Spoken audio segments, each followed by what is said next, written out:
तेरे देगा यारियां ने कीता साडा आदर, बंदा सिंह पुत सने बनिया बहादुर।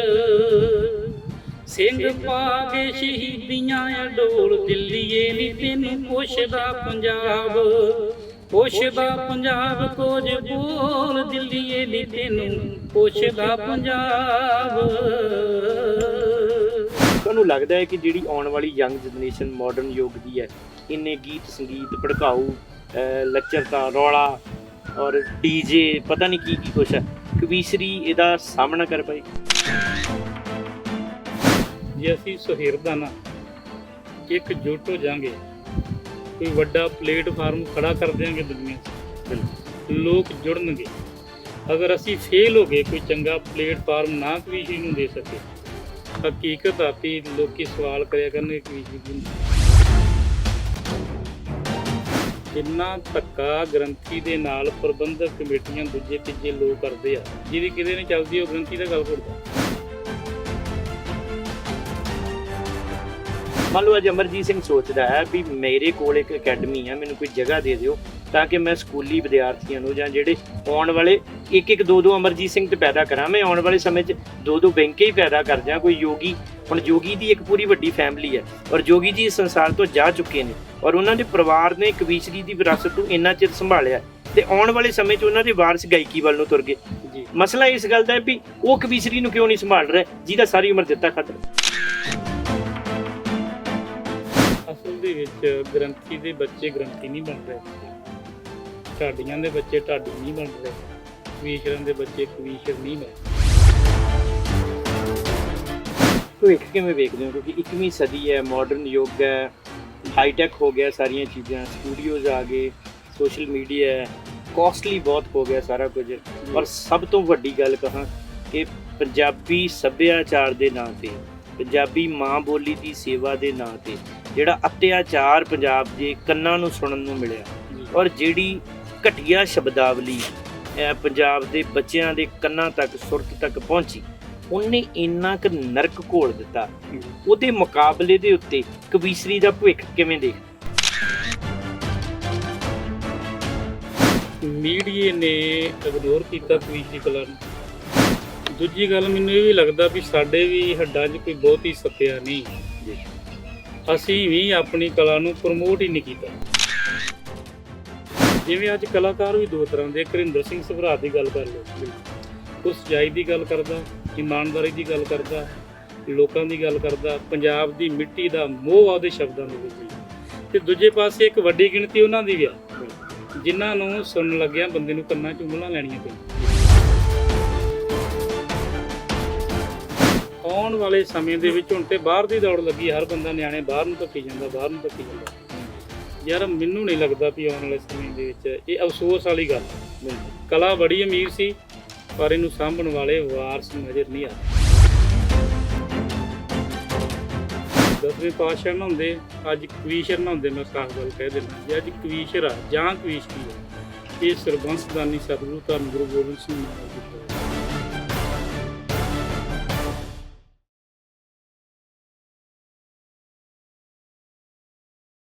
ਸੰਸਾਰ ਦਾ ਇਤਿਹਾਸ ਇਸ ਗੱਲ ਦੀ ਗਵਾਹੀ ਭਰਦਾ ਹੈ ਕਿ ਪੂਰੀ ਦੁਨੀਆ ਦੀਆਂ ਕੋਈ ਵੀ ਕੌਮ ਹੋਵੇ, ਇਤਿਹਾਸ ਦੀ ਰੋਸ਼ਨੀ ਵਿੱਚ ਆਪਣਾ ਸੁਖਾਲਾ ਭਵਿੱਖ ਸਿਰਜਦੀ ਹੈ।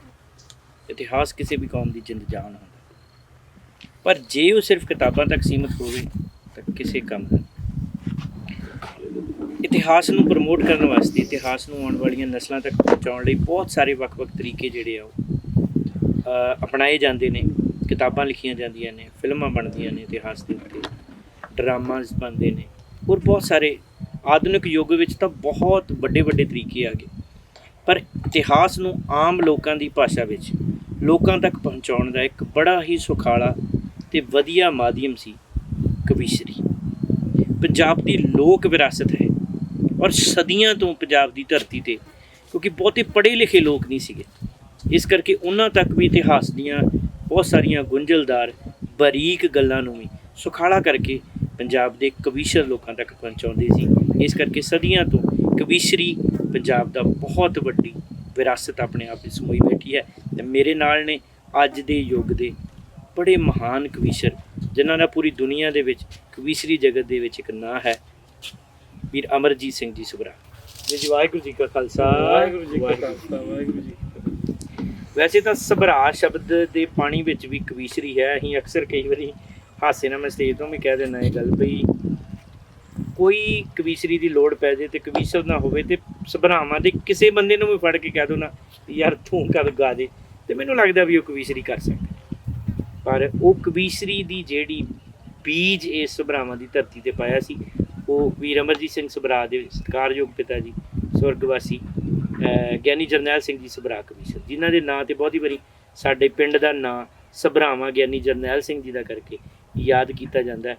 ਉਹ ਅਚਾਨਕ ਹੀ ਔਰ ਕੋਇਨਸੀਡੈਂਟ ਹੈ ਕਿ ਜਿਸ ਦਿਨ ਅਸੀਂ ਇਹਨੂੰ ਸ਼ੂਟ ਕਰ ਰਹੇ ਹਾਂ ਅੱਜ ਦੀ ਤਰੀਕ ਦੇ ਵਿੱਚ, ਉਹ ਇਸ ਜਹਾਨ ਤੋਂ ਕੂਚ ਕਰ ਗਏ ਸੀ।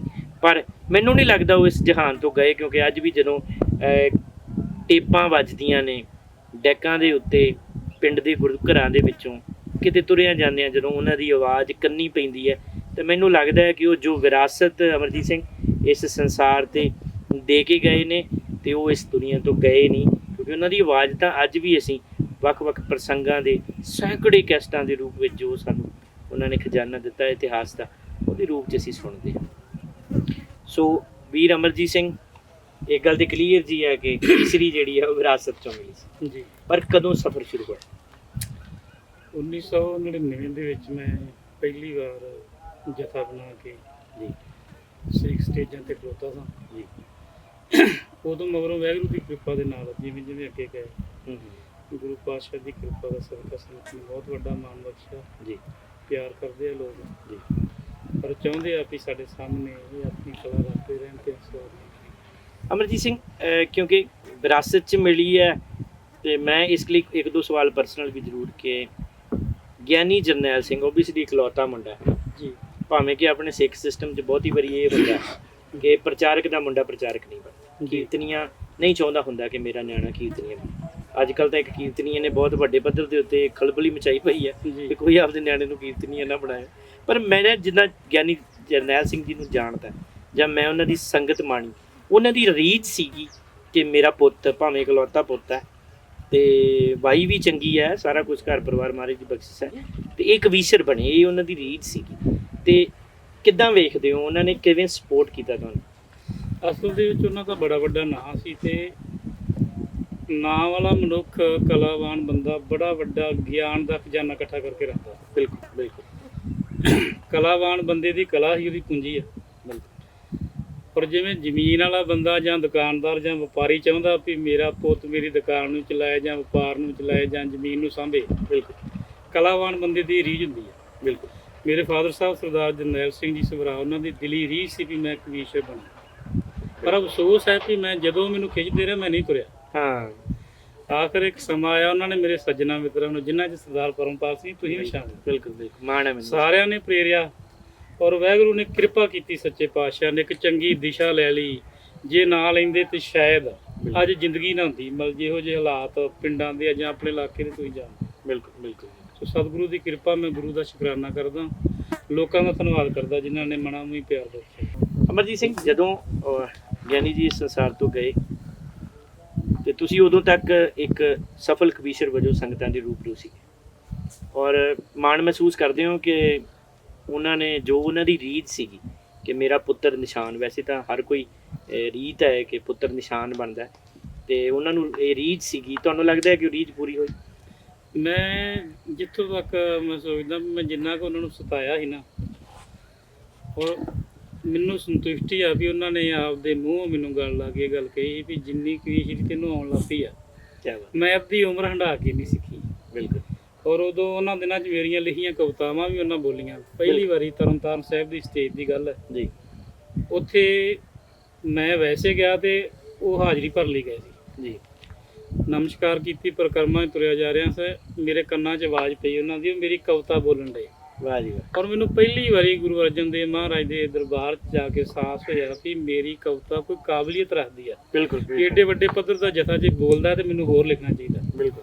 ਸੋ ਇੱਦਾਂ ਦੀਆਂ ਘਟਨਾਵਾਂ ਜਦੋਂ ਵਾਪਰੀਆਂ, ਫਿਰ ਮਨ ਨੂੰ ਸਕੂਨ ਮਿਲਿਆ, ਤਸੱਲੀ ਹੋਈ ਆਪਣੀ ਕਲਾ ਤੇ ਤੁਰ ਪਏ, ਫਿਰ ਵਾਹਿਗੁਰੂ ਨੇ ਕਿਰਪਾ ਕਰ ਦਿੱਤੀ। ਕਿਉਂਕਿ ਘਰ ਵਿੱਚ ਇਤਿਹਾਸ ਤਾਂ ਬਹੁਤ ਸੀਗਾ, ਬਿਲਕੁਲ ਸਭ ਤੋਂ ਵੱਡੀ ਗੱਲ ਹੁੰਦੀ ਹੈ ਕਿਸੇ ਵਿਦਵਾਨ ਨੂੰ, ਕਿਉਂਕਿ ਮੈਂ ਅਕਸਰ ਕਹਿੰਦਾ ਵੀ 20 ਸਾਲ ਲੱਗਦੇ ਇੱਕ ਵਿਦਵਾਨ ਬਣਨ ਲੱਗੇ, ਜਾਣ ਲੱਗਿਆ ਤਾਂ 20 ਸੈਕਿੰਡ ਹੀ ਲੱਗਦੇ, ਪਰ ਮੈਨੂੰ ਲੱਗਦਾ ਵੀ ਉਹ ਬਣਨ ਲੱਗਿਆ ਗਿਆਨੀ ਜਰਨੈਲ ਸਿੰਘ ਬਣਨ ਲੱਗਿਆ ਉਹ ਪਿਛਲੀ 20-25 ਸਾਲ ਦਾ ਸਮਾਂ ਲੱਗਦਾ। ਪਰ ਮਾਣ ਸੀਗਾ ਵੀਰ ਅਮਰਜੀਤ ਸਿੰਘ ਨੂੰ ਕਿ ਘਰ ਵਿੱਚ ਹੀ ਗੰਗਾ ਸੀਗੀ ਅਤੇ ਉਹਦਾ ਜਿਹੜਾ ਉਹ ਬੜਾ ਵੱਡਾ ਫਾਇਦਾ ਲਿਆ ਗਿਆ। ਅਮਰਜੀਤ ਸਿੰਘ ਕਿਉਂਕਿ ਕਵੀਸ਼ਰੀ ਬੇਸਿਕਲੀ ਪੇਂਡੂ ਲੋਕਾਂ ਦੀ ਸੁਗਾਤ ਮੰਨੀ ਜਾਂਦੀ ਜੀ। ਮੈਂ ਇਹਦੇ ਇਤਿਹਾਸ ਬਾਰੇ ਅਤੇ ਇਹਦੇ ਭਵਿੱਖ ਦੇ ਉੱਤੇ, ਕਿਉਂਕਿ ਜਦੋਂ ਅਸੀਂ ਗੱਲ ਕਰ ਰਹੇ ਹਾਂ 21ਵੀਂ ਸਦੀ ਹੈ ਜੀ, ਇਲੈਕਟ੍ਰੋਨਿਕ ਮੀਡੀਆ ਦਾ ਯੁੱਗ ਹੈ, ਪੋਡਕਾਸਟ ਤੱਕ ਦੀਆਂ ਗੱਲਾਂ ਹੁਣ ਆਮ ਹੋ ਗਈਆਂ, ਗਲੀਆਂ ਗਲੀਆਂ ਮੁਹੱਲਿਆਂ ਦੀ ਬਾਤ ਹੋ ਗਈ, ਵਟਸਐਪ ਫੇਸਬੁੱਕ ਜਿਹੜੇ ਕੱਲ੍ਹ ਤੱਕ ਬੜੇ ਦੂਰ ਦੀ ਕੌਡੀ ਨਜ਼ਰ ਆਉਂਦੇ ਸੀ ਅੱਜ ਕੱਲ੍ਹ ਹਰ ਹੱਥ ਗਲੀਆਂ ਮੁਹੱਲਿਆਂ ਸੱਥਾਂ ਤੱਕ ਪਹੁੰਚ ਗਏ। ਇਸ ਜ਼ਮਾਨੇ ਵਿੱਚ ਪਹਿਲਾਂ ਇਤਿਹਾਸ ਬਾਰੇ ਥੋੜ੍ਹੀ ਜਿਹੀ ਜਾਣਕਾਰੀ ਅਤੇ ਫਿਰ ਕਵੀਸ਼ਰੀ ਦਾ ਭਵਿੱਖ ਕਿਵੇਂ ਦੇ। ਜਿੱਥੋਂ ਤੱਕ ਆਪਾਂ ਕਵੀਸ਼ਰੀ ਦੀ ਇਤਿਹਾਸ ਦੀ ਗੱਲ ਕਰਦੇ ਆ ਨਾ, ਧੰਨ ਗੁਰੂ ਗੋਬਿੰਦ ਸਿੰਘ ਸਾਹਿਬ ਸੱਚੇ ਪਾਤਸ਼ਾਹ ਮਹਾਰਾਜ ਨੇ ਬਖਸ਼ਿਸ਼ ਕੀਤੀ ਜੀ। ਰਾਜੇ ਆਪਦੀ ਉਪਮਾ ਲਈ ਕਵੀ ਰੱਖਦੇ ਸੀ, ਬਿਲਕੁਲ 52 ਉਹਨਾਂ ਦੀ ਗਿਣਤੀ। ਗੁਰੂ ਗੋਬਿੰਦ ਸਿੰਘ ਮਹਾਰਾਜ ਨੇ ਆਪਣੇ ਦਰਬਾਰ ਵਿੱਚ 52 ਕਵੀ ਹੀ ਰੱਖੇ, ਨਾ 52 ਤੋਂ ਵੱਧ ਲੱਭਦੇ ਆ। ਬਿਲਕੁਲ ਜਦੋਂ ਮੈਂ ਇਤਿਹਾਸ ਖੋਜਿਆ 52 ਤੋਂ ਨਾ ਵੱਧ ਮਿਲਦੇ ਆ ਜੀ। ਤੇ ਮੈਂ ਇਹ ਸੋਚਦਾ ਵੀ ਜਿਵੇਂ ਫੌਜੀ ਛੁੱਟੀ ਕੱਟਣ ਚਲਿਆ ਜਾਂਦਾ ਉਹਦੀ ਥਾਂ ਤੇ ਦੂਜਾ ਐਵੇਂ ਦਾ ਸਿਸਟਮ ਗੁਰੂ ਕਰਦਾ ਹੋਊਗਾ, ਕਿਉਂਕਿ ਚੱਤੋ ਪੈਰ ਪੌਂਡਾ ਸਾਹਿਬ ਕਵੀ ਦਰਬਾਰ ਚੱਲਦਾ ਸੀ, ਉੱਥੇ ਹਾਜ਼ਰੀ ਨਿਰੰਤਰ ਇਹ ਕਵੀਸ਼ਰ ਭਰਦੇ ਸਨ। ਕਾਵ ਈਸ਼ਰ 2 ਸ਼ਬਦਾਂ ਦਾ ਜੋੜ ਆ ਕਵੀਸ਼ਰ। ਇਕੱਲਾ ਬੰਦਾ ਕਵਿਤਾ ਬੋਲਦਾ ਉਹ ਕਵੀ ਆ, ਜਦੋਂ ਗਰੁੱਪ ਕੰਮ ਕਰਦਾ ਟੀਮ ਕੰਮ ਕਰਦੀ ਆ ਉਹ ਫਿਰ ਕਵੀਸ਼ਰ ਬਣ ਜਾਂਦੇ। ਮਹਾਰਾਜ ਨੇ ਬਹੁਤ ਵੱਡਾ ਉਹਨਾਂ ਨੂੰ ਮਾਣ ਦਿੱਤਾ, ਸੋਨੇ ਦੀਆਂ ਮੋਹਰਾਂ, ਹਾਥੀਆਂ, ਜ਼ਮੀਨਾਂ ਤੱਕ ਗੁਰੂ ਸਾਹਿਬ ਨੇ ਬਹੁਤ ਵੱਡੀ ਬਖਸ਼ਿਸ਼ ਕਰਕੇ ਉਹਨਾਂ ਨੂੰ ਕਰਤਾਰ ਕੀਤਾ। ਸੋ ਰਾਜਿਆਂ ਦੇ ਦਰਬਾਰ ਦੇ ਸੇਵਾਦਾਰ, ਮਹਾਰਾਜ ਨੇ ਕਿਹਾ ਵੀ ਤੁਹਾਡੀ ਕਲਾ ਵੱਡੀ ਆ, ਬਿਲਕੁਲ ਤੁਸੀਂ ਬੰਦਿਆਂ ਨੂੰ ਮਿੱਟੀ ਦੇ ਪੁਤਲਿਆਂ ਨੂੰ ਰੱਬ ਬਣਾ ਕੇ ਪੇਸ਼ ਨਾ ਕਰੋ, ਬਿਲਕੁਲ ਤੁਸੀਂ ਜਵਾਬ ਦੇਣਾ ਕਿਤੇ ਅਕਾਲ ਪੁਰਖ ਵਾਹਿਗੁਰੂ। ਨਿਆਂ ਦੀ ਗੱਲ ਕਰੋ, ਧਰਮ ਕੀ ਆ, ਧਰਮ ਲਈ ਮਰਨ ਵਾਲਿਆਂ ਦੀ ਗੱਲ ਕਰੋ, ਤਾਂ ਕਿ ਲੋਕਾਂ 'ਚ ਨਵਾਂ ਜਜ਼ਬਾ ਪੈਦਾ ਹੋਵੇ। ਬਿਲਕੁਲ ਫਿਰ ਮਹਾਰਾਜ ਨੇ ਕਲਾਵੇ 'ਚ ਲੈ ਕੇ 52 ਆਪਣੇ ਦਰਬਾਰ 'ਚ ਰੱਖੇ, ਔਰ ਉੱਥੋਂ ਸ਼ੁਰੂਆਤ ਅੱਗੇ ਕਵੀਸ਼ਰੀ ਦੀ ਹੋ ਗਈ। 10ਵੇਂ ਪਾਤਸ਼ਾਹ ਨਹਾਉਂਦੇ, ਅੱਜ ਕਵੀਸ਼ਰ ਨਹਾਉਂਦੇ। ਮੈਂ ਸਾਫ਼ ਗੱਲ ਕਹਿ ਦਿੰਦਾ, ਜੇ ਅੱਜ ਕਵੀਸ਼ਰ ਆ ਜਾਂ ਕਵੀਸ਼ਰੀ ਆ, ਇਹ ਸਰਬੰਸਦਾਨੀ ਸਤਿਗੁਰੂ ਧੰਨ ਗੁਰੂ ਗੋਬਿੰਦ ਸਿੰਘ ਮਹਾਰਾਜ ਦੀ ਬਖਸ਼ਿਸ਼। ਅਮਰਜੀਤ ਸਿੰਘ ਇਹਦੇ ਨਾਲ ਹੀ ਜੁੜਦੀ ਚੀਜ਼ ਹੈ, ਕਿਉਂਕਿ ਪੰਜਾਬੀ ਦੇ ਵਿੱਚ ਜਦੋਂ ਆਪਾਂ ਗੱਲ ਕਰਦੇ ਹਾਂ ਤੇ ਬਾਬੂ ਰਜਬ ਅਲੀ ਜਿਹੜੇ ਹੋਏ ਜੀ ਉਹ ਵੀ ਕਵੀਸ਼ਰ ਹੋਏ ਨੇ। ਕਿ ਇੱਕ ਤੇ ਹੋ ਗਿਆ ਸਿੱਖ ਸਾਹਿਤ ਜਾਂ ਸਿੱਖ ਕਵੀਸ਼ਰੀ, ਜਿਹੜੀ ਸਿੱਖ ਸਿਸਟਮ ਦੇ ਵਿੱਚ ਸਿੱਖ ਇਤਿਹਾਸ, ਰੱਬੀ ਰਮਜ਼ਾਂ ਜਿਹੜੀਆਂ ਗੁਰਬਾਣੀ ਦਾ ਥਾਟ ਪ੍ਰੋਸੈਸ ਗੁਰੂ ਨਾਨਕ ਸਾਹਿਬ ਦਾ, ਉਹਦੇ ਉੱਤੇ ਕੰਮ ਕਰ ਰਹੀ ਸੀ। ਤੇ ਇੱਕ ਪਾਸੇ ਜਿਹੜੇ ਕਿੱਸਾਕਾਰ ਸੀਗੇ ਜਾਂ ਹੋਰ ਲੋਕ ਗਾਥਾਵਾਂ ਸੀਗੇ, ਲੋਕ ਤੱਤ ਸੀਗੇ, ਕਿ ਪੰਜਾਬੀ ਦੇ ਵਿੱਚ ਜਾਂ ਪੰਜਾਬੀ ਸਾਹਿਤ ਦੇ ਪੰਜਾਬ ਦੇ ਪਿਛੋਕੜ ਦੇ ਵਿੱਚ ਇਹ ਕੋਈ ਦੂਜੇ ਕਵੀਸ਼ਰ ਵੀ ਹੋਏ। ਅਸਲ 'ਚ ਜਿਹੜਾ ਮਾਲਵਾ ਨਾ ਖੇਤਰ ਜੀ, ਮਾਲਵੇ ਦੇ ਵਿੱਚ ਜਿਹੜੇ ਕਵੀਸ਼ਰ ਸਨ ਤੁਰਲੇ ਵਾਲੀਆਂ ਪੱਗਾਂ ਬੰਨ੍ਹਦੇ ਔਰ ਦਾੜੀਆਂ ਵੀ ਉਹਨਾਂ ਦੀਆਂ ਕੱਟੀਆਂ ਹੁੰਦੀਆਂ, ਚਾਦਰਾਂ ਬੰਨ੍ਹ ਲੈਣੀਆਂ, ਖੁੱਲ੍ਹੇ ਅਖਾੜਿਆਂ 'ਚ ਉਹ ਲੋਕ ਕਥਾਵਾਂ ਜਾਂ ਪੁਰਾਣੇ ਕਿੱਸੇ, ਸੋਹਣੀ ਮਹੀਵਾਲ, ਸੱਸੀ ਪੁੰਨੂ, ਦੂਜਾ ਤੀਜਾ, ਇਹ ਜਿਹੜੇ ਅੱਜ ਦੇ ਗਾਇਕ ਨੇ, ਇਹ ਕਹਿ ਲਈਏ ਵੀ ਇਹਨਾਂ ਤੋਂ ਪਹਿਲਾਂ ਦੀ ਪੀੜ੍ਹੀ ਸੀ ਜਿਹੜੀ। ਜੀ ਠੀਕ, ਬਿਲਕੁਲ। ਸੋ ਮਾਝੇ 'ਚ ਕਵੀਸ਼ਰੀ ਮਾਲਵੇ 'ਚ ਹੀ ਆਈ ਆ, ਠੀਕ ਹੈ, ਪਰ ਮਾਝੇ ਵਿੱਚ ਆ ਕੇ ਕਵੀਸ਼ਰੀ 'ਚ ਬਹੁਤ ਵੱਡਾ ਪਰਿਵਰਤਨ ਆਇਆ। ਇੱਥੇ ਜੀਵਨ ਵਾਲੇ ਕਵੀਸ਼ਰ ਪੈਦਾ ਹੋਏ, ਧਰਮ ਨਾਲ ਜੁੜੇ ਹੋਏ ਪੈਦਾ ਹੋਏ, ਠੀਕ ਹੈ। ਜਿਵੇਂ ਅੱਜ ਕਲਾਕਾਰ ਵੀ 2 ਤਰ੍ਹਾਂ ਦੇ, ਹਰਿੰਦਰ ਸਿੰਘ ਸਭਰਾ ਦੀ ਗੱਲ ਕਰ ਲਓ, ਬਿਲਕੁਲ ਉਹ ਸੱਚਾਈ ਦੀ ਗੱਲ ਕਰਦਾ, ਇਮਾਨਦਾਰੀ ਦੀ ਗੱਲ ਕਰਦਾ, ਲੋਕਾਂ ਦੀ ਗੱਲ ਕਰਦਾ, ਪੰਜਾਬ ਦੀ ਮਿੱਟੀ ਦਾ ਮੋਹ ਆ ਉਹਦੇ ਸ਼ਬਦਾਂ ਦੇ ਵਿੱਚ। ਤੇ ਦੂਜੇ ਪਾਸੇ ਇੱਕ ਵੱਡੀ ਗਿਣਤੀ ਉਹਨਾਂ ਦੀ ਵੀ ਆ, ਬਿਲਕੁਲ, ਜਿਨ੍ਹਾਂ ਨੂੰ ਸੁਣਨ ਲੱਗਿਆ ਬੰਦੇ ਨੂੰ ਕੰਨਾਂ 'ਚ ਉਂਗਲਾਂ ਲੈਣੀਆਂ ਪੈਂਦੀਆਂ, ਬਿਲਕੁਲ। ਸੋ ਇਹ ਕਲਾ ਬੜੀ ਪਵਿੱਤਰ ਸੀ, ਪਰ ਇੱਕ ਪਾਸੇ ਇਹਦਾ ਪੱਖ ਇਹ ਵੀ ਵੇਖਿਆ ਜਾਂਦਾ ਵੀ ਜਿਹੜੇ ਜੀਵਨ ਦੇ ਅਧੂਰੇ ਲੋਕ ਸੀ ਉਹਨਾਂ ਨੇ ਵੀ ਇਹਨੂੰ ਅਪਣਾਇਆ, ਜਾਂ ਜਿਵੇਂ ਇੰਜ ਕਹਿ ਲਓ ਕਿ ਉਦੋਂ ਇਹ ਮਨੋਰੰਜਨ ਦਾ ਸਾਧਨ ਵੀ ਸੀ, ਵੀ ਉਸ ਵੇਲੇ ਤੱਕ ਸਾਜ਼ਾਂ ਦੀ ਬਜਾਏ ਜੇ ਕੋਈ ਸਿੱਧੀ ਗਾਣੇ ਗਾਉਂਦਾ ਸੀਗਾ ਤੇ ਉਹ ਕਵੀਸ਼ਰੀ ਦੇ ਵਾਂਗ ਇਸ ਰੂਪ ਵਿੱਚ ਜਿਹੜੇ ਉਹ ਗਾਏ ਜਾਂਦੇ ਸੀ। ਜਿੱਥੋਂ ਤੱਕ ਸਾਜ਼ ਦੀ ਗੱਲ ਹੈ ਨਾ ਪਰਮਪਾਲ ਸਿੰਘ, ਮੁਗਲ ਰਾਜ ਦੇ ਸਮੇਂ ਬੜੀ ਵਾਰ ਐਲਾਨ ਹੋਇਆ ਵੀ ਸਾਜ਼ ਤੇ ਪਾਬੰਦੀ ਆ, ਕੋਈ ਸਾਜ਼ ਨਹੀਂ ਵਜਾ ਸਕਦਾ ਜੀ। ਸੋ ਸਤਿਗੁਰਾਂ ਨੇ ਇਹ ਗੱਲ ਮੈਂ ਸਮਝਦਾ ਵੀ ਮਹਿਸੂਸ ਕੀਤੀ ਹੋਊਗੀ ਵੀ ਜੇ ਜਿੱਥੇ ਸਾਜ਼ ਤੇ ਪਾਬੰਦੀ ਆ ਉੱਥੇ ਧਰਮ ਦੀ ਗੱਲ ਕੌਣ ਕਰੂਗਾ, ਉੱਥੇ ਕੀਰਤਨ ਕੌਣ ਕਰੂਗਾ, ਉੱਥੇ ਲੋਕਾਂ ਨੂੰ ਸਾਡੀ ਗੱਲ ਤਾਂ ਰਬਾਬ 'ਚ ਸ਼ੁਰੂ ਹੁੰਦੀ ਹੈ, ਬਿਲਕੁਲ ਸਾਡੀ ਤਾਂ ਕਹਾਣੀ ਰਬਾਬ ਤੋਂ ਸ਼ੁਰੂ, ਬਿਲਕੁਲ। ਸੋ ਫਿਰ 10ਵੇਂ ਪਾਤਸ਼ਾਹ ਨੇ ਇੱਕ ਕਲਾ ਕਵੀਸ਼ਰੀ ਸਾਜ਼ਾਂ ਤੋਂ ਬਗੈਰ ਵੀ ਲਿਆਂਦੀ, ਠੀਕ ਹੈ, ਮਹਾਰਾਜ ਨੇ ਵੱਡਾ ਮਾਣ ਬਖਸ਼ਿਆ। ਭਵਿੱਖ ਕਿਵੇਂ ਵੇਖਦੇ ਹੋ, ਕਿਉਂਕਿ 21ਵੀਂ ਸਦੀ ਹੈ, ਮਾਡਰਨ ਯੁੱਗ ਹੈ, ਹਾਈਟੈਕ ਹੋ ਗਿਆ ਸਾਰੀਆਂ ਚੀਜ਼ਾਂ, ਸਟੂਡੀਓਜ਼ ਆ ਗਏ, ਸੋਸ਼ਲ ਮੀਡੀਆ ਹੈ, ਕਾਸਟਲੀ ਬਹੁਤ ਹੋ ਗਿਆ ਸਾਰਾ ਕੁਝ।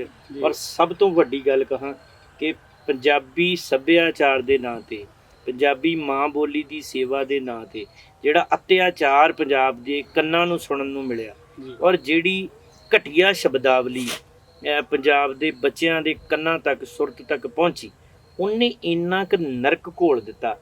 ਉਹਦੇ ਮੁਕਾਬਲੇ ਦੇ ਉੱਤੇ ਕਵੀਸ਼ਰੀ ਦਾ ਭਵਿੱਖ ਕਿਵੇਂ ਦੇਖਦੇ? ਅਸਲ ਦੇ ਵਿੱਚ ਮੀਡੀਏ ਨੇ ਇਗਨੋਰ ਕੀਤਾ ਕਵੀਸ਼ਰੀ ਕਲਾ ਨੂੰ। ਦੂਜੀ ਗੱਲ, ਮੈਨੂੰ ਇਹ ਵੀ ਲੱਗਦਾ ਵੀ ਸਾਡੇ ਵੀ ਹੱਡਾਂ 'ਚ ਕੋਈ ਬਹੁਤੀ ਸੱਤਿਆ ਨਹੀਂ ਜੀ, ਅਸੀਂ ਵੀ ਆਪਣੀ ਕਲਾ ਨੂੰ ਪ੍ਰਮੋਟ ਹੀ ਨਹੀਂ ਕੀਤਾ ਜੀ। ਨਾ ਮੀਡੀਆ ਵਰਤਿਆ, ਨਾ ਟੈਲੀਵਿਜ਼ਨ ਦਾ ਆਸਰਾ ਲਿਆ, ਨਾ ਇਲੈਕਟ੍ਰੋਨਿਕ ਮੀਡੀਆ, ਨਾ ਪ੍ਰਿੰਟ ਮੀਡੀਆ।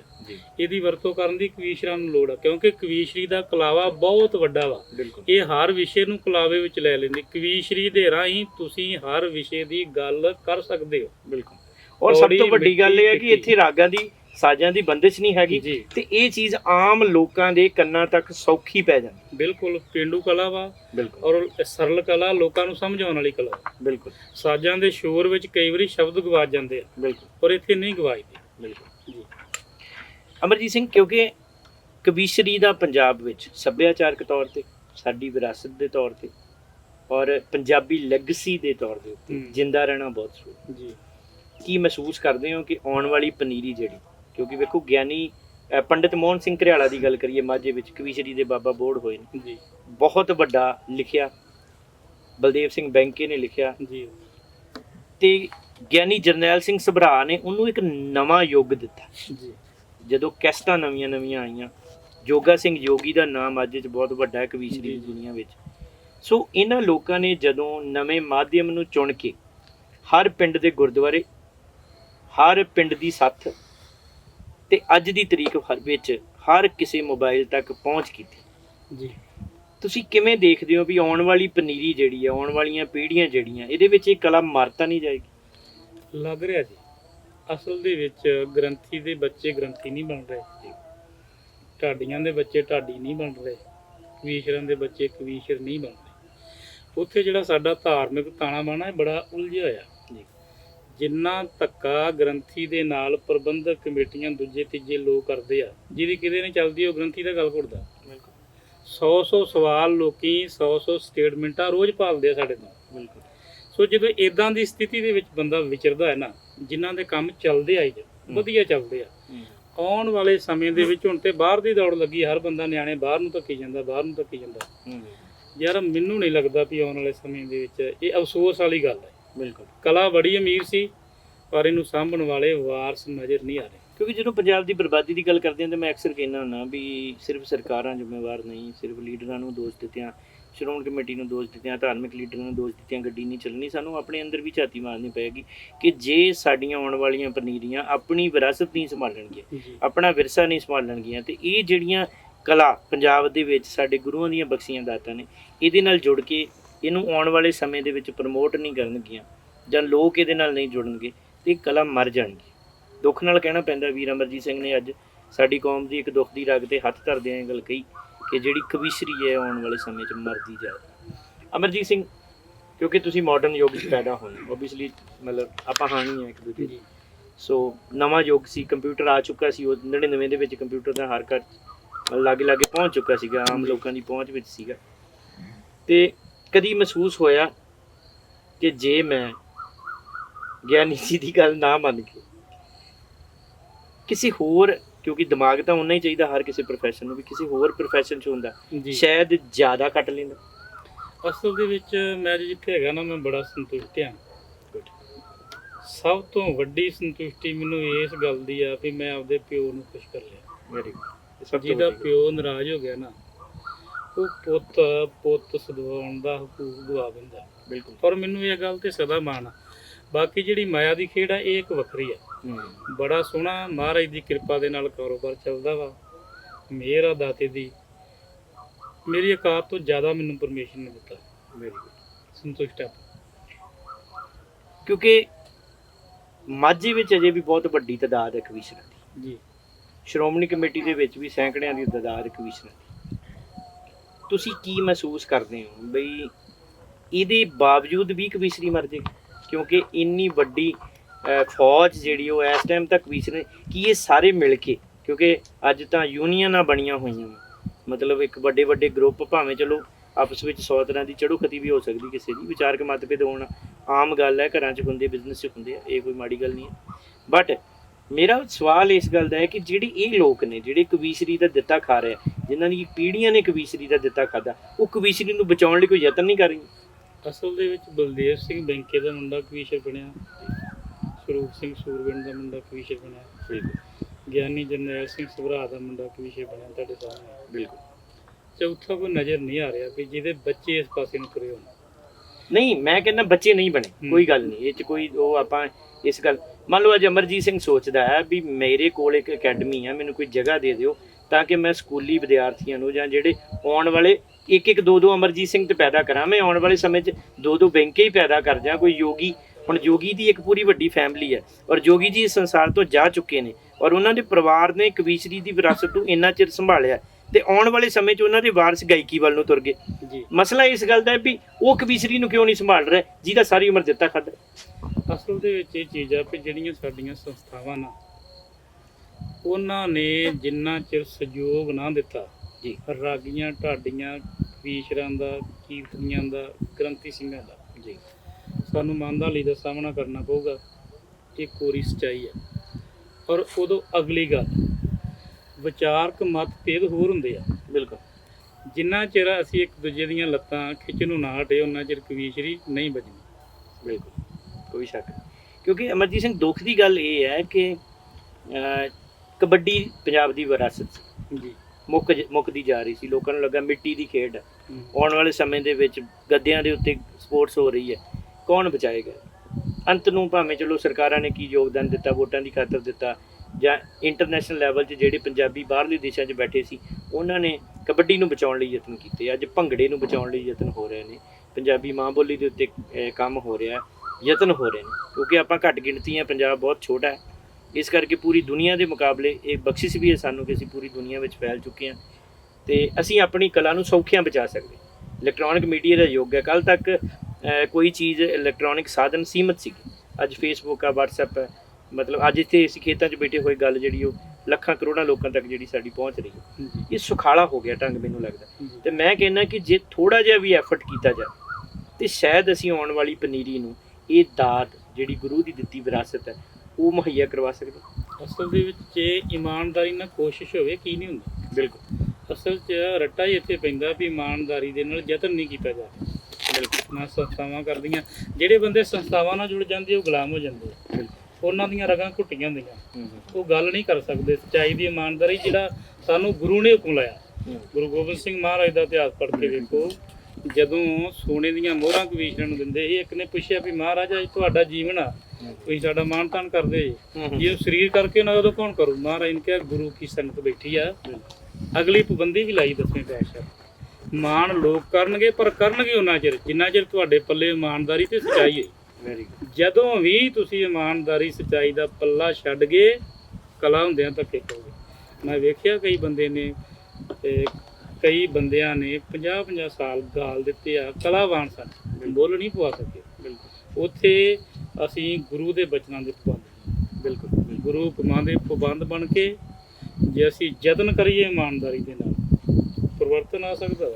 ਅਮਰਜੀਤ ਸਿੰਘ, ਤੁਸੀਂ ਲਿਖਾਰੀ ਵੀ, ਜਿਵੇਂ ਦੱਸਿਆ ਗਿਆਨੀ ਜਰਨੈਲ ਸਿੰਘ ਸਭਰਾ ਹੋਰਾਂ ਨੇ ਬੜੇ ਮਾਣ ਦੇ ਨਾਲ ਤੁਹਾਡੀਆਂ ਰਚਨਾਵਾਂ ਗਾਈਆਂ। ਤੁਹਾਡੀ ਇੱਕ ਅਮਰ ਰਚਨਾ ਦਿੱਲੀਏ ਪੰਜਾਬ ਪੁੱਛਦਾ, ਹਰਜਿੰਦਰ ਸਿੰਘ ਸਭਰਾ ਨੇ ਉਹਨੂੰ ਗੀਤ ਦੇ ਰੂਪ ਵਿੱਚ ਪੂਰੀ ਦੁਨੀਆ ਤੱਕ ਪਹੁੰਚਾਇਆ। ਅਮਰ ਨੂੰ ਅਮਰ ਕਰਨ ਵਾਲੀ ਅਮਰ ਰਚਨਾ ਦਿੱਲੀਏ ਪੰਜਾਬ ਪੁੱਛਦਾ। ਲਿਖਦੇ ਬਹੁਤ ਸੋਹਣਾ। ਇਹ ਜਿਹੜੀ ਲੇਖਣੀ ਹੈ, ਤੁਹਾਨੂੰ ਲੱਗਦਾ ਹੈ ਵੀ ਆ ਜਿਹੜੀ ਗੀਤਕਾਰੀ ਚੱਲ ਰਹੀ ਹੈ, ਇਹਨੂੰ ਲਿਖਣ ਵੇਲੇ ਇਹਦੇ 'ਚ ਕੁਝ ਖਾਸ ਬਦਲ ਕਰਨਾ ਪੈਂਦਾ ਹੈ ਕਿ ਜਾਂ ਜਿੱਦਾਂ ਆਮ ਨਾਰਮਲ ਕਵਿਤਾ ਲਿਖੀ ਦੀ ਹੈ ਉੱਦਾਂ ਹੀ ਲਿਖੀ ਦੀ ਹੈ? ਕਿੰਨੀ ਕੁ ਸੁਖਾਲਾ ਹੈ ਇਹ ਕਾਰਜ?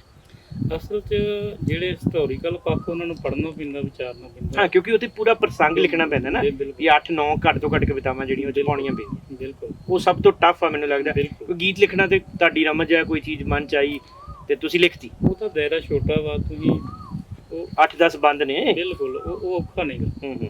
ਪਰ ਜਿਹੜੇ ਪ੍ਰਸੰਗ ਘੜਨੇ ਆ ਜੀ, ਜਾਂ ਹਿਸਟੋਰੀਕਲ ਚੀਜ਼ਾਂ, ਜਿਸ ਤਰ੍ਹਾਂ ਦਿੱਲੀ ਦੀ ਗੱਲ ਕਰ ਲਓ, ਉਹਦੇ 6-7 ਪਹਿਰਿਆਂ ਦੇ ਵਿੱਚ ਇੱਕ ਬੜਾ ਵੱਡਾ ਸਦੀਆਂ ਦਾ ਇਤਿਹਾਸ ਪਾਇਆ ਵਾ। ਬਿਲਕੁਲ ਜੇ ਜਾਣਕਾਰੀ ਨਹੀਂ ਬੰਦਾ ਪਾ ਨਹੀਂ ਸਕਦਾ। ਬਿਲਕੁਲ ਉਹਦੇ ਲਈ ਪੜ੍ਹਨ ਲਈ ਸਮਾਂ ਦੇਣਾ ਪੈਂਦਾ, ਲਿਖਣ ਲਈ ਦੇਣਾ ਪੈਂਦਾ। ਨਹੀਂ, ਮੇਰਾ ਜਿਹੜਾ ਸਵਾਲ ਆ ਉਹ ਇਹ ਵੀ ਹੈ ਨਾਲ ਜੁੜਦਾ ਬਈ 8 ਬੰਦ ਲਿਖਣੇ ਜੀ 21 ਵਾਰਾਂ ਬੈਠਦੇ ਹੋ ਵੀ ਯਾਰ ਕੀ ਆ ਹੀ ਸਾਰਾ ਪ੍ਰਸੰਗ ਕੰਪਲੀਟ ਕਰਕੇ ਹਟਣਾ, ਕਿ ਜਾਂ ਜਿਹੜੀ ਚੀਜ਼ ਉਹਦੇ ਸੰਦਰਭ ਵਿੱਚ, ਕਿਉਂਕਿ ਇਹਦੇ ਲਈ ਮਾਈਂਡ ਸੈੱਟ ਚਾਹੀਦਾ, ਤੁਹਾਡਾ ਮੂਡ ਉੱਦਾਂ ਦਾ ਹੋਣਾ ਚਾਹੀਦਾ। ਔਰ ਤੁਹਾਨੂੰ ਸਭ ਤੋਂ ਵੱਡੀ ਗੱਲ ਹੈ, ਮੈਂ ਜ਼ਰੂਰ ਸਾਂਝੀ ਕਰਾਂਗਾ, ਜਿਵੇਂ ਇੱਕ ਗੀਤ ਹੈ, ਇੱਕ ਖਿਆਲ ਹੈ, ਇੱਕ ਠੁਮਰੀ ਹੈ, ਇੱਕ ਗਜ਼ਲ ਹੈ, ਸਾਰਿਆਂ ਦੀ ਅਲੱਗ-ਅਲੱਗ ਫਾਰਮੇਸ਼ਨ ਹੈ। ਇਵੇਂ ਪਿੰਗਲ ਦੇ ਅਕੋਰਡਿੰਗਲੀ ਕੋਈ ਬੱਤਰਕਲੀਆ ਛੰਦ ਹੈ, ਕੋਈ ਗੀਤ ਰੂਪ 'ਚ ਹੈ, ਕੋਈ ਕਲੀ ਦੇ ਰੂਪ ਵਿੱਚ ਹੈ, ਇਹਦੇ ਵਿੱਚ ਵੀ ਅਲੱਗ-ਅਲੱਗ ਫਾਰਮੇਸ਼ਨਸ ਨੇ। ਬਿਲਕੁਲ, ਇਹਦੀਆਂ ਪੁਰਾਤਨ 13 ਤਰਜਾਵਾਂ ਪਿਛਲੀ ਦੀਆਂ। ਠੀਕ ਹੈ। ਅੱਗੇ ਹੁਣ ਨਵੇਂ ਯੁੱਗ ਦੇ ਹਿਸਾਬ ਨਾਲ ਬਹੁਤ ਕੁਝ ਤਬਦੀਲੀ ਆਈ ਆ ਜੀ, ਨਵਾਂ ਆਇਆ, ਬੜਾ ਕੁਝ ਬਦਲਿਆ ਪਰ ਗਿਆ। ਨਵੇਂ ਦੇ ਵਿੱਚ ਤੇ ਗਾਣਿਆਂ ਦੀਆਂ ਤਰਜਮਾਂ ਵੀ ਆ ਗਈਆਂ, ਉਹ ਪਤਾ ਨਹੀਂ ਲੱਗਦਾ ਗਾਣਾ ਵਾ ਕਿ ਇਤਿਹਾਸ ਦੱਸਿਆ ਜਾ ਰਿਹਾ। ਨਹੀਂ, ਗਾਣੇ ਦੀ ਜਿਹੜੀ ਟਿਊਨ ਆ ਨਾ ਉਹ ਤੇ ਇੱਕ ਫੇਮਸ ਹੋਈ ਹੁੰਦੀ ਆ, ਉਹਦੇ ਤੇ ਜਦੋਂ ਬੰਦਾ ਬੋਲਦਾ ਲੋਕਾਂ ਨੂੰ ਪਤਾ ਲੱਗਦਾ ਵਾ ਵੀ ਉਹ ਗਾਣਾ ਹੀ ਹੈ। ਅਸਲ ਦੇ ਵਿੱਚ ਜਿਹੜੀਆਂ ਪੁਰਾਤਨ 13 ਤਰਜਾਂ ਨਾ ਜੀ, ਸ਼ਬਦਾਂ ਦੀ ਡਿਮਾਂਡ ਆ। ਅੱਗੇ ਇੱਕ ਦੇ ਵਿੱਚ ਭਾਵੇਂ ਤੁਸੀਂ ਉਹਨੂੰ ਆਪਦੇ ਤਰੀਕੇ ਨਾਲ ਥੋੜੀ ਬਹੁਤੀ ਅਮੈਂਡਮੈਂਟ ਕਰ ਲਓ, 5-7 ਤਰੀਕਿਆਂ ਨਾਲ ਲੈ ਬਦਲ ਸਕਦੇ ਹੋ। ਜੀ ਜੀ, ਜਿਵੇਂ ਲਹਿਰੀਆ ਵਾ, ਕਲੀ ਹੈ, ਛੰਦ ਹੈ, ਕੋਰੜਾ ਹੈ, ਜੀ ਬੱਤਰਕਲੀਆ ਛੰਦ ਜਿਹਨੂੰ ਕਿਹਾ ਜਾਂਦਾ, ਬਿਲਕੁਲ ਇਹਦੀਆਂ ਅਲੱਗ-ਅਲੱਗ ਫਾਰਮੇਸ਼ਨ। ਜੀ। ਤੇ ਤੁਸੀਂ ਤਕਰੀਬਨ ਸਾਰਾ ਹੀ ਲਿਖਿਆ? ਮੈਂ ਕਰੀਬ ਸਾਰੇ ਛੰਦ ਵਾਹਿਗੁਰੂ ਦੀ ਕਿਰਪਾ ਨਾਲ ਲਿਖਦੇ ਹਾਂ। ਤੇ ਇੱਕ ਪ੍ਰਸੰਗ ਦੇ ਵਿੱਚ ਮੰਨ ਲਓ ਧੰਨ ਗੁਰੂ ਗੋਬਿੰਦ ਸਿੰਘ ਸਾਹਿਬ ਸੱਚੇ ਪਾਤਸ਼ਾਹ ਦਾ ਵਿਸਾਖੀ ਦਾ ਪ੍ਰਸੰਗ, ਤੇ ਤੁਸੀਂ ਉਹ ਅਲੱਗ-ਅਲੱਗ ਰੰਗਾਂ ਵਿੱਚ ਪੇਸ਼ ਕਰ। ਬਿਲਕੁਲ, ਉਹ ਜ਼ਰੂਰੀ ਨਹੀਂ ਹੈ ਵੀ ਇੱਕੋ ਤਰ੍ਹਾਂ ਦੇ ਸਾਰੇ ਸੰਗ, ਉਹਨਾਂ ਦੀਆਂ ਕੰਪੋਜੀਸ਼ਨ ਜਿਹੜੀਆਂ ਉਹ ਗਾਉਣ ਲੱਗਿਆਂ ਵੀ ਅਲੱਗ ਬਣਦੀਆਂ। ਉਹ ਛੰਦ ਵੀ ਵੱਖਰੇ ਹੋਣਗੇ, ਉਹਨਾਂ ਦੀਆਂ ਤਰਜਾਂ ਵੀ ਵੱਖਰੀਆਂ ਹੋਣਗੀਆਂ। ਜੇ ਆਪਾਂ ਇੱਕੋ ਛੰਦ ਲਿਖਦੇ ਹਾਂ, ਮਿਸਾਲ ਤੌਰ ਤੇ ਪ੍ਰਸੰਗ ਦੀਆਂ 7 ਕਵਿਤਾਵਾਂ, ਤੁਸੀਂ 7 ਕੋਰੜੇ ਛੰਦ ਪਾ ਦੋਗੇ, ਉਹ 2 ਜਾਂ 3 ਤਰੀਕਿਆਂ ਨਾਲ ਲੈ ਬਦਲ ਸਕਦੀ ਆ, ਪਰ ਉਹਦਾ ਆਨੰਦ ਨਹੀਂ ਆਊਗਾ। ਆਨੰਦ ਨਹੀਂ ਆਉਂਦਾ। ਆਨੰਦ ਨਹੀਂ। ਜਿਵੇਂ ਵਾਰ ਆ, ਵਾਰ ਗਾਇਨ ਆਪਣੇ ਆਪ ਦੇ ਵਿੱਚ ਬਹੁਤ ਵੱਡੀ ਚੀਜ਼ ਹੈ। ਜਿੱਥੇ ਯੁੱਧ ਦੀ ਗੱਲ ਕਰਨੀ ਆ ਉੱਥੇ ਵਾਰ ਆਊ, ਉੱਥੇ ਵਾਰ ਤੋਂ ਕਿਉਂਕਿ 9 ਰਸ ਨੇ ਜੀ। ਸੰਗੀਤ ਦੇ ਵਿੱਚ, ਜਿਵੇਂ 9 ਰਸ ਨੇ, ਤੇ ਉਹਨਾਂ 9 ਰਸਾਂ ਦੇ ਆਧਾਰਿਤ ਕਵੀਸ਼ਰੀ ਦੇ ਜਿਹੜੇ ਛੰਦ ਨੇ, ਬੈਂਤ ਨੇ, ਅਲੱਗ-ਅਲੱਗ ਕਲੀਆਂ ਨੇ, ਲਹਿਰੀਆ ਹੈ, ਇੱਦਾਂ ਕਰਕੇ ਤੁਸੀਂ ਉਹ 9 ਜਿਹੜੇ ਰਸ ਨੇ ਉਹਨਾਂ ਨੂੰ ਪੇਸ਼ ਕਰਦੇ। ਬਹੁਤ ਆਦਤ ਹੈਗੀ ਆ, ਹਾਸ ਰਸ, ਸ਼ਿੰਗਾਰ ਰਸ, ਵੀਰ ਰਸ, ਬਰਾਗ ਰਸ। ਬਿਲਕੁਲ ਬਿਲਕੁਲ, ਇਹਨਾਂ ਦੀ ਬਹੁਤ ਆਦਤ ਹੈ ਕਵੀਸ਼ਰੀ ਦੀ। ਕਿਉਂਕਿ ਇਤਿਹਾਸ ਜਦੋਂ ਤੁਸੀਂ ਸਾਰੇ ਦੱਸਣਾ, ਰੰਗ ਹੀ ਆ। ਜਦੋਂ ਤੁਸੀਂ ਇਤਿਹਾਸ ਦੀ ਦੱਸਣੀ ਗੱਲ, ਤੇ ਮੁੱਖ ਰੂਪ ਵਿੱਚ ਇਹੀ ਚੀਜ਼ਾਂ ਸਾਹਮਣੇ। ਬਿਲਕੁਲ ਬਿਲਕੁਲ। ਤੁਹਾਨੂੰ ਲੱਗਦਾ ਹੈ ਕਿ ਜਿਹੜੀ ਆਉਣ ਵਾਲੀ ਯੰਗ ਜਨਰੇਸ਼ਨ ਮਾਡਰਨ ਯੁੱਗ ਦੀ ਹੈ, ਇੰਨੇ ਗੀਤ ਸੰਗੀਤ ਭੜਕਾਊ, ਲੱਚਰਤਾ, ਰੌਲਾ ਔਰ ਡੀਜੇ, ਪਤਾ ਨਹੀਂ ਕੀ ਕੁਛ ਹੈ, ਕਵੀਸ਼ਰੀ ਇਹਦਾ ਸਾਹਮਣਾ ਕਰ ਪਾਏਗੀ? ਦਾਤ ਗੁਰੂ ਦੀ ਆ, ਗੱਲ ਫਿਰ ਸਾਡੀ ਇਮਾਨਦਾਰੀ ਤੇ ਹੀ ਟਿਕੀ ਆ ਜੀ।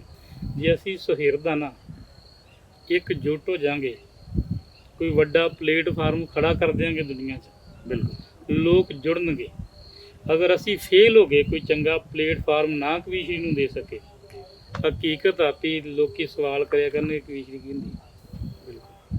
ਇਹ ਆਉਣ ਵਾਲੇ ਸਮੇਂ ਮੈਂ ਪੰਜਾਬੀ ਪੂਰੀ ਦੁਨੀਆ 'ਚ ਵਸਦਿਆਂ ਨੂੰ ਵੀ ਇਹ ਗੱਲ ਕਹਿਣੀ ਚਾਹੁੰਦਾ ਕਿ ਜਿੱਥੇ ਕਬੱਡੀ ਨੂੰ ਬਚਾਉਣਾ ਜ਼ਰੂਰੀ ਹੈ, ਪੰਜਾਬੀ ਮਾਂ ਬੋਲੀ ਦੀ ਗੱਲ ਕਰਦੇ ਹਾਂ, ਉੱਥੇ ਜਿਹੜੀਆਂ ਪੰਜਾਬੀ ਦੀਆਂ ਇਹ ਕਲਾਵਾਂ ਨੇ, ਬੜੀਆਂ ਕੋਮਲ ਨੇ, ਔਰ ਬੜੇ ਲੋਕਾਂ ਨੇ ਇਹਦੇ ਵਿੱਚ, ਬਾਬੂ ਰਜਬ ਅਲੀ ਦੀ ਭਾਵੇਂ ਗੱਲ ਕਰੀਏ, ਹੋਰ ਬਹੁਤ ਸਾਰੇ ਕਵੀਸ਼ਰ ਰਾਮੂਵਾਲੀਆ, ਕਰਨੈਲ ਸਿੰਘ ਪਾਰਸ ਜੀ ਨੇ ਕਵੀਸ਼ਰੀ ਨੂੰ ਆਪਣੀ ਪੂਰੀ ਜ਼ਿੰਦਗੀ ਦਿੱਤੀ, ਜਿਨ੍ਹਾਂ ਵਿੱਚੋਂ ਅੱਗੇ ਹਰਭਜਨ ਮਾਨ ਵਰਗੇ ਬਹੁਤ ਸਾਰੇ ਸਿੰਗਰ ਪੈਦਾ ਹੋਏ। ਸੋ ਬਹੁਤ ਸਾਰੇ ਲੋਕਾਂ ਨੇ ਆਪਣੀਆਂ ਜ਼ਿੰਦਗੀਆਂ ਦਿੱਤੀਆਂ ਨੇ। ਸੋ ਮੈਨੂੰ ਲੱਗਦਾ ਹੈ ਕਿ ਸਾਨੂੰ ਇਸ ਪੱਖ ਤੋਂ ਵੀ ਧਿਆਨ ਰੱਖਣਾ ਚਾਹੀਦਾ, ਇਹਨਾਂ ਨੂੰ ਵੀ ਪ੍ਰਮੋਟ ਕਰਨਾ ਚਾਹੀਦਾ, ਤਾਂ ਕਿ ਅਸੀਂ ਪੰਜਾਬ ਦੀ ਜੇ ਢਾਡੀ ਕਲਾ, ਕੁਛ ਅਜੇ ਥੋੜ੍ਹਾ ਜਿਹਾ ਫਰਕ ਪਿਆ ਉਹਦੇ ਵਾਸਤੇ, ਕਿ ਥੋੜ੍ਹੀ ਕਦਰ ਹੋ ਰਹੀ ਹੈ ਆਉਣ ਵਾਲੇ ਸਮੇਂ ਦੇ ਵਿੱਚ। ਪਰ ਮੈਂ ਚਾਹੁੰਦਾ ਹਾਂ ਕਿ ਜਿਹੜੀ ਸਾਡਾ ਇਹ ਪੰਜਾਬ ਦਾ ਲੋਕ ਰੰਗ ਕਵੀਸ਼ਰੀ ਹੈ, ਇਹਦੇ ਉੱਤੇ ਵੀ ਥੋੜ੍ਹਾ ਜਿਹਾ ਵਰਕਆਊਟ ਕਰਕੇ ਅਸੀਂ ਇਹਨੂੰ ਸਪੋਰਟ ਕਰੀਏ, ਪ੍ਰਮੋਟ ਕਰੀਏ, ਇਹਨਾਂ ਕਵੀਸ਼ਰ ਵੀਰਾਂ ਦਾ ਸਹਿਯੋਗ ਦੇਈਏ। ਕਿਉਂਕਿ ਆਮ ਕਰਕੇ ਲੋਕੀ ਅਮਰਜੀਤ ਸਿੰਘ ਕਹਿੰਦੇ ਆ ਵੀ ਪਜਾਮੇ ਪਾ ਕੇ ਕਵੀਸ਼ਰ ਬਣ ਜਾਂਦੇ, ਸ਼ਾਇਦ ਇੱਥੇ ਤਾਂ ਕੋਈ ਮਿਹਨਤ ਕਰਨ ਦੀ ਬਾਹਲੀ ਲੋੜ ਨਹੀਂ ਪੈਂਦੀ, ਇੱਥੇ ਕਿਹੜਾ ਕੋਈ ਸਿੱਖਣਾ ਪੈਂਦਾ। ਇਹਦੇ ਬਾਰੇ ਕੀ ਕਹਿਣਾ ਚਾਹੋਗੇ? ਮੇਰੀ 42 ਸਾਲ ਉਮਰ ਆ, ਵੇਖਣ ਨੂੰ ਮੈਂ 68 ਸਾਲ ਦਾ ਲੱਗਦਾ। ਅੰਦਾਜ਼ਾ ਲਾ ਲਓ ਕਿ ਕਿੰਨੀ ਕੁ ਮਿਹਨਤ ਕਰਨੀ। ਬਿਲਕੁਲ, ਕੋਈ ਸ਼ੱਕ ਨਹੀਂ, ਕਿਉਂਕਿ ਲੋਕਾਂ ਨੇ ਮੈਨੂੰ ਪਿਆਰ ਦਿੱਤਾ ਵਾ, ਮੈਂ ਕਦਰ ਕਰਦਾ ਦੁਨੀਆ ਦੀ। ਮੇਰੇ ਸਰੋਤੇ ਆ, ਸਾਰੇ ਸੰਸਾਰ 'ਚ ਬੈਠੇ ਆ, ਔਰ ਦਿਲੋਂ ਮੈਂ ਹੁੱਬ ਕੇ ਉਹਨਾਂ ਲਈ ਲਿਖਿਆ, ਮਨਾ ਮੋਹੀ ਮੁਹੱਬਤ ਦਾ ਕਰਜ਼ ਜਾਣੋ, ਮੇਰੇ ਸਿਰ ਹੈ ਮੇਰੇ ਪਿਆਰਿਆਂ ਦਾ। ਜਿੱਥੇ ਸਮਾਂ ਸਕੂਨ ਦੇ ਨਾਲ ਲੰਘੇ, ਉਹੀ ਹੁੰਦਾ ਹੈ ਦੇਸ਼ ਵਣਜਾਰਿਆਂ ਦਾ।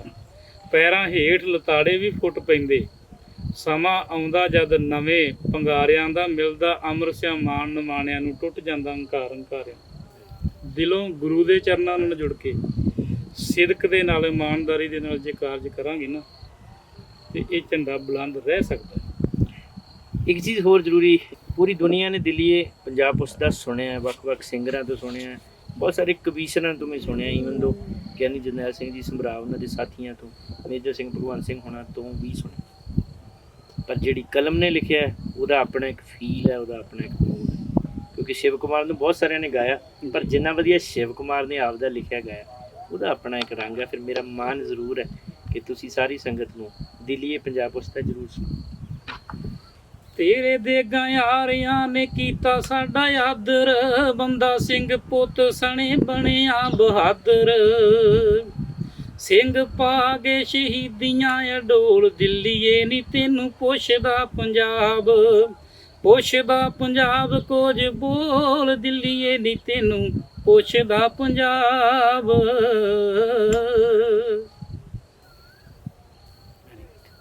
ਕਿਉਂਕਿ ਕੰਪੋਜ਼ ਕੋਈ ਬਹੁਤ ਵਧੀਆ ਕਰ ਸਕਦਾ, ਮਿਊਜ਼ਿਕ ਬਹੁਤ ਵਧੀਆ ਦੇ ਸਕਦਾ, ਤਰਜ ਬੜੀ ਸੋਹਣੀ ਦੇ ਸਕਦਾ, ਪਰ ਜਦੋਂ ਕੋਈ ਕਾਗਜ਼ ਦੀ ਹਿੱਕ ਤੇ ਕਲਮ ਨਾਲ ਉਕਰਦਾ ਉਹਦੀ ਫੀਲ ਆਪਣੀ। ਸੋ ਦਿੱਲੀਏ ਪੰਜਾਬ ਪੁਲਿਸ ਦਾ ਦੇ ਜਿਹੜੇ ਰਾਈਟਰ ਵੀਰ ਅਮਰਜੀਤ ਸਿੰਘ ਜੀ ਸਭਰਾ ਕਵੀਸ਼ਰ ਅੱਜ ਸਾਡੇ ਨਾਲ ਰੂਬਰੂ ਸੀਗੇ। ਸੋ ਅੰਤ ਵਿੱਚ ਮੈਂ ਅਮਰਜੀਤ ਸਿੰਘ ਜੀ, ਇੱਕ ਫਾਰਮਲ ਹੁੰਦਾ ਸਾਡੀ ਕਿਸੇ ਵੀ ਇੰਟਰਵਿਊ ਦੇ ਵਿੱਚ, ਪਰ ਮੈਂ ਸ਼ਿੱਦਤ ਨਾਲ, ਕਿਉਂਕਿ ਤੁਹਾਡੇ ਅੰਦਰ ਉਹ ਹੁੱਬ ਹੈ ਕਿ ਕਵੀਸ਼ਰੀ ਬਚ ਜੇ, ਤੁਹਾਡੇ ਅੰਦਰ ਉਹ ਤਾਂਘ ਹੈ, ਤੁਸੀਂ ਵੱਖ-ਵੱਖ ਅਕੈਡਮੀਆਂ 'ਚ ਜਾ ਕੇ ਬੱਚਿਆਂ ਦੇ ਨਾਲ ਕਵੀਸ਼ਰੀ ਦੀ ਸਿਖਾਉਣ ਦੀ ਸਾਂਝ ਕਰਦੇ ਹੋ, ਤੁਹਾਡੇ ਅੰਦਰ ਉਹ ਚਿਣਗ ਹੈ, ਉਹ ਜਜ਼ਬਾ ਹੈ ਕਿ ਇਹ ਬਚ ਜੇ ਕਲਾ। ਇਸ ਕਰਕੇ ਮੈਂ ਜ਼ਰੂਰ ਤੁਹਾਡੇ ਮੂੰਹੋਂ ਹੀ ਇੱਕ ਅਪੀਲ ਜਿਹੜੀ ਉਹ ਪੰਜਾਬੀਆਂ ਨੂੰ ਜ਼ਰੂਰ, ਕਿ ਅੰਤ ਵਿੱਚ ਕੀ ਕਹਿਣਾ ਚਾਹੁੰਦੇ ਹੋ ਕਿ ਆਪਾਂ ਇਸ ਵਿਰਾਸਤ ਨੂੰ ਜਿਹੜੀ ਪੰਡਿਤ ਮੋਹਨ ਸਿੰਘ ਘਰਿਆਲਾ, ਬਾਬੂ ਰਜਬ ਅਲੀ, ਗਿਆਨੀ ਕਰਨੈਲ ਸਿੰਘ ਜੀ ਪਾਰਸ ਰਾਮੂਵਾਲੀਆ, ਗਿਆਨੀ ਜਰਨੈਲ ਸਿੰਘ ਜੀ ਸਭਰਾਵਾਂ, ਬਲਦੇਵ ਸਿੰਘ ਜੀ ਬੈਂਕਾ, ਜੋਗਾ ਸਿੰਘ ਜੀ ਜੋਗੀ, ਇਹ ਜਿਹੜੇ ਇਤਿਹਾਸ ਦੇ ਥੰਮ ਸੀਗੇ, ਇਹ ਆਉਣ ਵਾਲੇ ਸਮੇਂ ਦੇ ਵਿੱਚ ਵੀ ਕੌਮ ਪੈਦਾ ਕਰ ਸਕੇ, ਉਹਦੇ ਲਈ ਇੱਕ ਹੰਬਲਾ ਮਾਰਨ ਲਈ ਜ਼ਰੂਰ ਕਹਾਂਗਾ ਪਲੀਜ਼। ਗਾਹਕ ਤੋਂ ਬਿਨਾ ਸੌਦਾ ਵੇਚਣ ਵਾਲਾ ਹੋਕਾ ਦਿੰਦਾ ਰਹੇ ਤੇ ਵਸਤੂ ਦਾ ਗਾਹਕ ਨਹੀਂ ਹੋਕਾ ਦੇਣ ਵਾਲੇ ਦੇ ਵੱਸ ਨਹੀਂ ਰਹਿ ਜਾਂਦੀ। ਇਹ ਸਰੋਤਿਆਂ ਦੀ ਡਿਊਟੀ ਬਣਦੀ ਆ, ਨਾ ਮਰਨ ਦਿਓ ਇਹ ਅਮੀਰ ਕਲਾ। ਜੇ ਕਵੀਸ਼ਰ ਨਾ ਰਹੇ ਤੇ ਯਾਦ ਰੱਖੋ ਤੁਹਾਨੂੰ ਕਿ ਤੁਹਾਡਾ ਇਤਿਹਾਸ ਦੱਸਣ ਵਾਲਾ ਨਹੀਂ ਬਚੇਗਾ। ਮੈਂ ਉਮੀਦ ਰੱਖਦਾ ਹਾਂ ਵੀ ਸਾਰੇ ਸੰਸਾਰ ਵਿੱਚ ਬੈਠੇ ਸਿੱਖ ਧਰਮ ਨਾਲ ਜੁੜੇ, ਇਤਿਹਾਸ ਨਾਲ ਜੁੜੇ, ਕਵੀਸ਼ਰੀ ਨਾਲ ਜੁੜੇ ਹੋਏ ਲੋਕ ਜ਼ਿੰਮੇਵਾਰੀ ਸਮਝ ਕੇ ਜਿੱਥੇ ਜਿੱਥੇ ਬੈਠੇ ਆ ਕਵੀਸ਼ਰਾਂ, ਰਾਗੀਆਂ, ਢਾਡੀਆਂ ਦਾ ਮਾਣ ਸਨਮਾਨ ਕਰੋ, ਤਾਂ ਕਿ ਇੱਕ ਜਜ਼ਬਾ ਬਣੇ। ਇੱਕ ਦੀ ਕਦਰ ਕਰੋਗੇ ਦੂਜਾ ਮਗਰ ਖਲੋਤਾ ਹੋਊਗਾ, ਜੇ ਇੱਕ ਦੀ ਕਦਰ ਨਾ ਕੀਤੀ ਜਿਹੜਾ ਮਗਰ ਖਲੋਤਾ ਪਿੱਛੇ ਮੁੜੂਗਾ। ਕਿਉਂਕਿ ਮੈਂ ਇਹ ਰਾਹ ਨਹੀਂ ਜਾਣਾ, ਜੇ ਅਗਲੇ ਦਾ ਮੁੱਲ ਨਹੀਂ ਪਿਆ ਤੇ ਮੇਰਾ ਵੀ ਨਹੀਂ ਪੈਣਾ। ਸੋ ਮੈਂ ਉਮੀਦ ਰੱਖਦਾ ਸਾਡੇ ਗਾਹਕ ਤਸੱਲੀ ਦੇ ਨਾਲ, ਸਿਦਕ ਦੇ ਨਾਲ ਮੇਰੀ ਬੇਨਤੀ 'ਤੇ ਅਮਲ ਕਰਨਗੇ ਔਰ ਇਸ ਕਲਾ ਨੂੰ ਪ੍ਰਮੋਟ ਕਰਨਗੇ। ਪੰਜਾਬ ਦੀ ਵਿਰਾਸਤ ਕਵੀਸ਼ਰੀ, ਜਿਹਨੇ ਇਤਿਹਾਸ ਨੂੰ ਇੱਕ ਮਣਕਿਆਂ ਵਾਂਗ ਮਾਲਾ ਵਿੱਚ ਪਰੋ ਕੇ ਸਾਡੇ ਗਲਾਂ ਦਾ ਹਾਰ ਬਣਾਇਆ, ਅਤੇ ਪੰਜਾਬੀ ਮਾਣ ਦੇ ਨਾਲ ਕਵੀਸ਼ਰੀ ਨੂੰ ਇੱਕ ਵੱਡੀ ਵਿਰਾਸਤ ਕਹਿਣ ਜੋਗੀ ਹੋਈ। ਅਤੇ ਅੱਜ ਉਹ ਮਰਦੀ ਹੋਈ ਕਵੀਸ਼ਰੀ ਲਈ ਇੱਕ ਕਵੀਸ਼ਰ ਨੇ ਝੋਲੀ ਅੱਡੀ ਕਿ ਕਾਸ਼ ਆਉਣ ਵਾਲੇ ਸਮੇਂ ਦੇ ਵਿੱਚ ਅਸੀਂ ਆਪਣੀ ਇਸ ਮਰ ਰਹੀ ਕਵੀਸ਼ਰੀ ਨੂੰ ਬਚਾ ਸਕੀਏ।